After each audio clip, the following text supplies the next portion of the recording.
தேர்தல் ஆணையத்தினுடைய பித்தலாட்டங்களுக்கு முடிவு கட்டுவது எப்படி?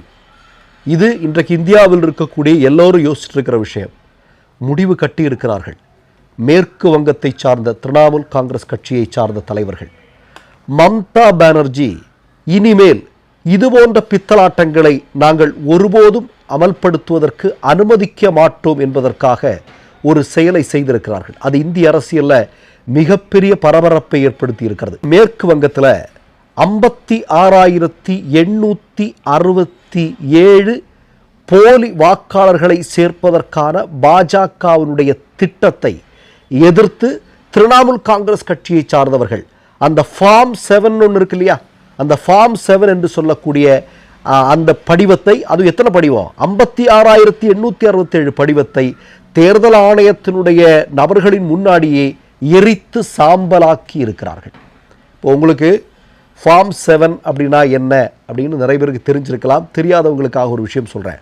ஒன்று, உங்களுடைய வாக்கை ரத்து செய்ய வேண்டும்னா அதுக்கான ஒரு அப்ளிகேஷன் அப்படிங்கிறது ஃபார்ம் 7.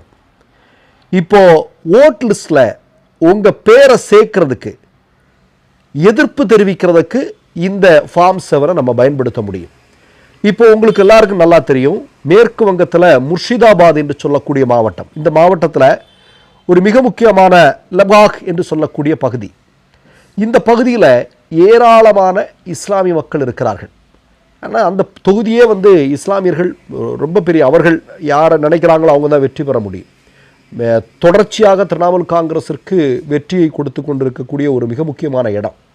இந்த இடத்துல தான் நீங்கள் பார்த்தீங்க அப்படின்னா இஸ்லாமியர்களுடைய வாக்குகளாக இருக்கக்கூடிய 56,867 பேருடைய வாக்குகளை நீக்கம் செய்வதற்கு, இந்த போலியான வாக்காளர்களை சேர்ப்பதற்காக இந்த ஃபார்ம் 7 அப்படிங்கிற விஷயத்தை கையில் எடுத்து, அந்த படிவத்தை எடுத்துட்டு தேர்தல் ஆணையத்தை சந்திப்பதற்கு பாஜக தலைவர்கள் சென்றிருக்கிறார்கள். சென்ற இடத்துல தான் திரிணாமுல் காங்கிரஸ் கட்சியை சார்ந்த தலைவர்கள் அங்கே இதை ஒட்டுமொத்தமாக கையிலிருந்து பிடுங்கி அதை அவர்கள் கண்ணு முன்னாடியே எரித்து, தீயிட்டு எரித்திருக்கிறார்கள்.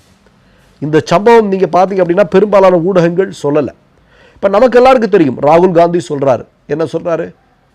மிகப்பெரிய வாக்கு திருட்டு நடக்கிறது. எப்படி நடக்கிறது?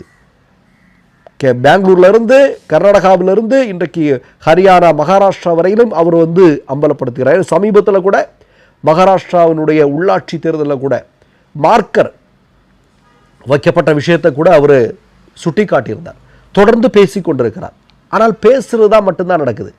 இவர்களுடைய இந்த போக்கை யார் கட்டுப்படுத்துவது? எப்படி கட்டுப்படுத்துவது? இதற்கு எப்படி ஒரு